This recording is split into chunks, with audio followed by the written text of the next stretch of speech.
Assalamualaikum warahmatullahi wabarakatuh.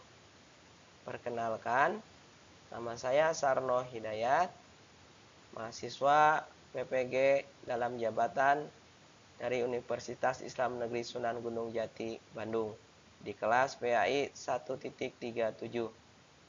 Di sini saya akan belajar membuat video pembelajaran, yaitu di fase D kelas 7. Nama lembaga SMPN Negeri 1 Sukamakmur, elemennya Quran, hadis.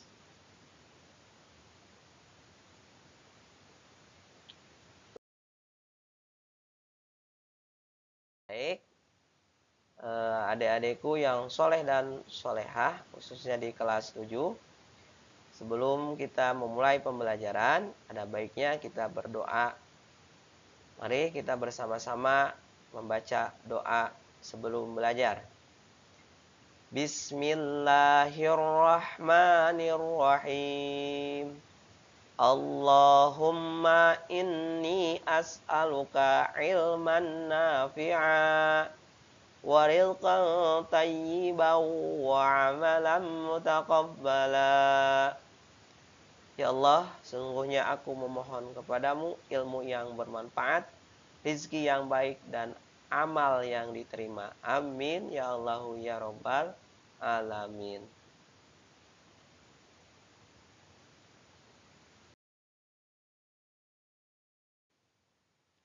Baik, adik-adikku di kelas 7, di bab pertama kita bersama-sama akan belajar tentang Al-Quran dan hadis sebagai pedoman hidup.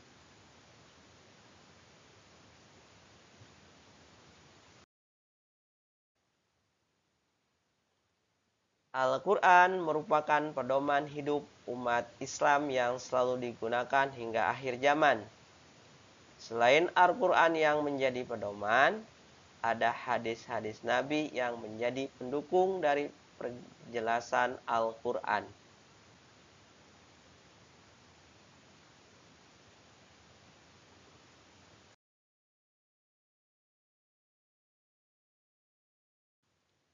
Adik-adikku yang soleh dan solehah, sekarang kita bersama-sama membaca Quran surat An-Nisa ayat 59. Kita mulai dengan ta'uz. A'udzu billahi minasy syaithanir rajim. Bismillahirrahmanirrahim. Ya ayyuhalladzina amanu atii'ullaha wa atii'ur rasul wa ulil amri minkum fa in tanaza'tum fi syai'in farudduhu ilallahi war rasul in kuntum tu'minuna billahi wal yawmil akhir dzalika khairun wa ahsanu ta'wila. Artinya, wahai orang-orang yang beriman, taatilah Allah dan taatilah Rasul Muhammad dan ulil amri, pemegang kekuasaan di antara kamu. Kemudian jika kamu berbeda pendapat tentang sesuatu, maka kembalikanlah kepada Allah Al-Quran dan Rasul sunnahnya. Jika kamu beriman kepada Allah dan hari kemudian, yang demikian itu lebih utama bagimu dan lebih baik akibatnya.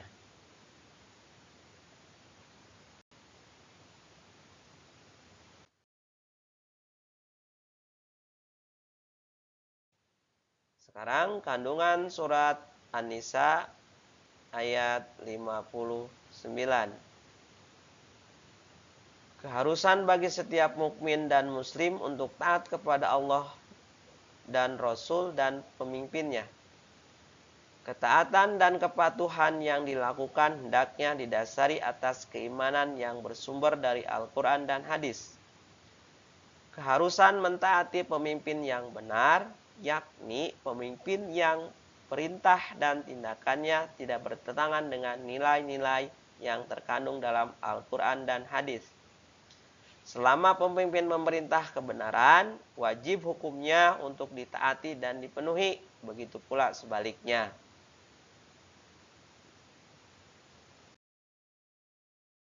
Nah, adik-adikku yang soleh dan soleha, sekarang kita membaca Quran surat An-Nahl ayat 64.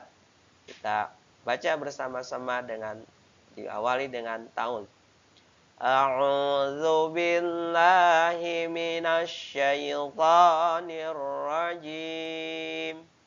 Bismillahirrahmanirrahim. وَمَا أَنزَلْنَا عَلَيْكَ الْكِتَابَ إِلَّا لِتُبَيِّنَ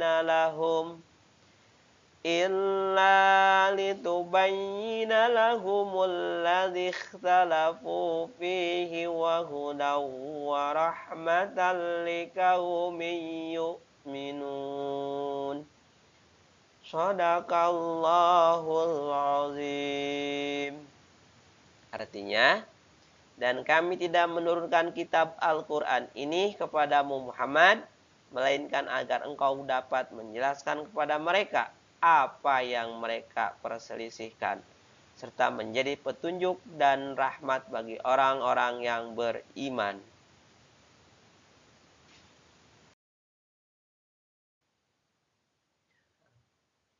Kandungan surat An-Nahl ayat 64 sebagai dasar dan pedoman yang dapat membuka pikiran untuk dapat menilai kebenaran atas bimbingan wahyu. Sebagai pembimbing sekaligus dapat menjelaskan persoalan yang diragukan sehingga umat dapat melihat kebenaran dan kebatilan. Sebagai petunjuk yang dapat membimbing umat manusia menuju jalan kebenaran sehingga terhindar dari kesesatan.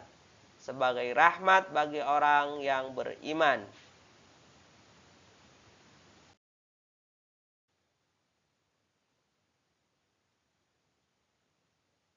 Sekarang, contoh perilaku mencerminkan Quran surat An-Nisa ayat 59 dan Quran surat An-Nahl ayat 64. Yang pertama, setiap umat Islam wajib patuh dan taat kepada Allah dan Rasul-Nya serta pemimpin selama perintahnya tidak bertentangan dengan syariat Islam. Selalu mengembalikan setiap permasalahan kepada Al-Quran dan hadis. Meyakini bahwa Al-Quran dan hadis dapat dijadikan pedoman dalam kehidupan di dunia. Senantiasa memahami isi kandungan dari Al-Quran agar dapat membedakan sesuatu yang benar dan salah.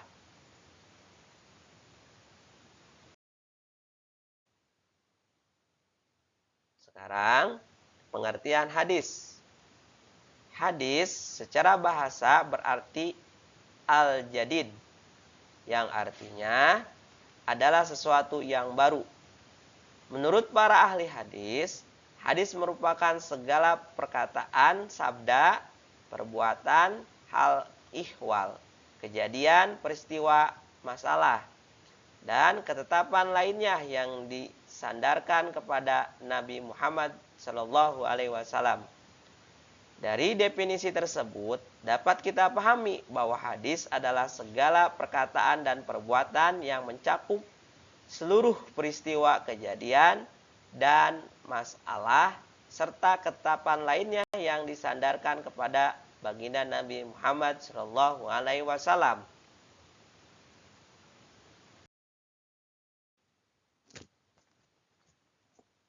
Bentuk hadis. Yang pertama, hadis qauli adalah hadis yang berisi tentang segala perkataan Nabi Muhammad SAW berupa tuntutan dan petunjuk syara. Peristiwa-peristiwa dan kisah-kisah baik yang berkaitan dengan aspek akidah, syariah maupun akhlak. Yang kedua adalah hadis fi'li. Hadis fi'li adalah hadis yang berisi tentang segala perbuatan Rasulullah SAW yang pada saat itu terjadi panutan para sahabat dan menjadi keharusan bagi semua umat Islam untuk mengikutinya. Yang ketiga adalah hadis takriri. Hadis takriri adalah hadis yang berupa ketetapan Nabi Muhammad SAW terhadap apa yang datang atau yang dikemukakan oleh para sahabatnya. Dan selanjutnya beliau membiarkan atau mendiamkan perbuatan tersebut tanpa menyampaikan apakah beliau membenarkan atau menyalahkannya.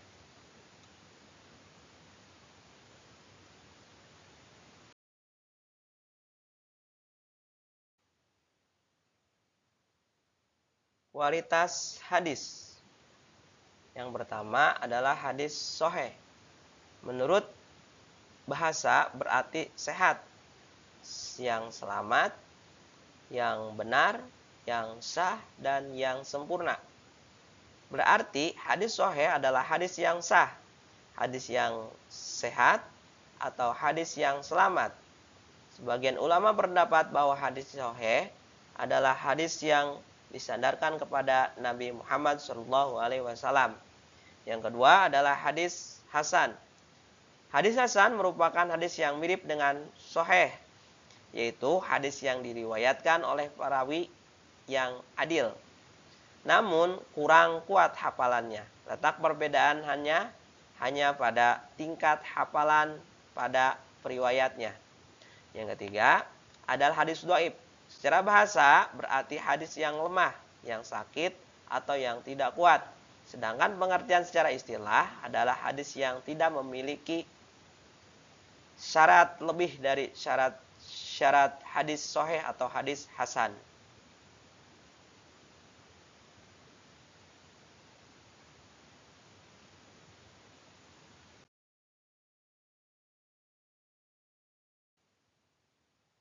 Nah, sekarang kita belajar tajwid, yaitu ialah hukum bacaan alif lam. Hukum bacaan alif lam terbagi dua. Ada syamsiah, ada qamariyah. Qamariyah dibaca jelas dan syamsiah dibaca lebur atau samar.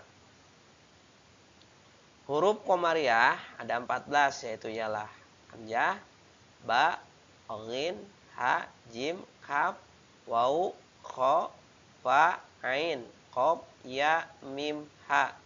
Contohnya Rabbil alamin fil ardi. Yang selanjutnya alif lam syamsiah, hurufnya sama ada 14, yaitu ialah to, ta, shod, ro, ta, zai, zal, sin, nun, dal, shin, zo, dod, dan lam. Contohnya yaumiddin, ilahin nas.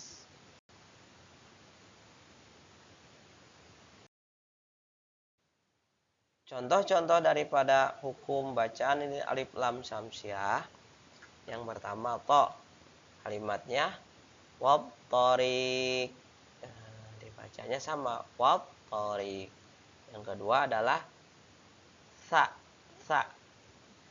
as-sulusu, sama dibacanya adalah as-sulusu. Jadi melebur atau samar, alif lamnya seolah-olah tidak ada, ditiadakan, melebur kepada huruf selanjutnya. Yaitu yang selanjutnya adalah shod, wassodiqin, sama wassodiqin. Yang selanjutnya ro, ar-rahman, sama ar-rahman. Selanjutnya ta, at-tawwab, at-tawwab. Selanjutnya zai, az-zakatu, az-zakatu. Az-zakatu. Az-zakatu. Selanjutnya adalah zal. Az-zikru. Az-zikru. Selanjutnya sin. Was-sama. Sama was-sama. Jadi alif lam syamsiah itu ialah alif lamnya melebur seolah-olah tidak ada.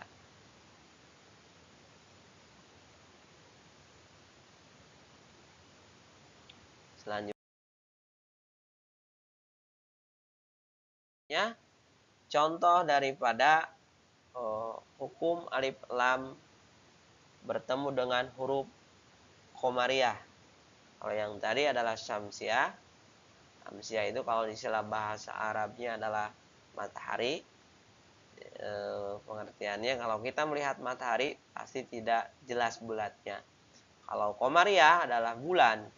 Maksudnya jelas kalau kita melihat bulan di malam hari, bulatnya kelihatan jelas. Sama di sini pun juga dikiaskan seperti bulan. Jadi membaca alif lamnya atau alif lamnya itu jelas ada. Kita bahas satu-satu ya. Yang pertama adalah hamzah fil aurdi. Fil aurdi.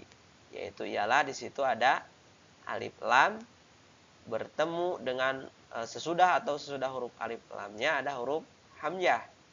Ya, makanya pembacaannya adalah alif lam khomariyah. Yang selanjutnya adalah ba. Al-bariyah. Al-bariyah. Yang selanjutnya adalah ghin atau ghin. Al-ghafur. Yang selanjutnya adalah ha. Wal habbu. Gitu ya. Jelas lam alif lamnya atau yang ditekankan lam wal habbu. Selanjutnya adalah jim minal jinnati. Selanjutnya adalah kaf fil kitabi. Selanjutnya adalah waw al wasilah. Selanjutnya adalah qa al khairu. Selanjutnya adalah pa wal fajri. Selanjutnya adalah ain al-azizu. Selanjutnya huruf komariahnya qaf. Mal qari'ah. Selanjutnya ya. Bil yamin. Selanjutnya mim. Al mautu. Selanjutnya adalah ha. Al huda. Seperti itu ya. Jadi jelas atau nyata huruf tegas atau jelas dibacanya huruf alif lamnya. Makanya disebut hukumnya adalah alif lam komariah. Demikian beberapa hal yang dapat saya sampaikan. Semoga apa yang disampaikan tadi dapat memberi manfaat dan kebaikan bagi kita semua. Tentunya kesempurnaan hanya milik Allah semata. Karena itu saya memohon maaf atas ucapan dan tindakan yang tidak berkenan atau banyak salahnya. Akhirul kalam. Wallahu muwaffiq ila aqwamit thoriq. Wassalamualaikum warahmatullahi wabarakatuh.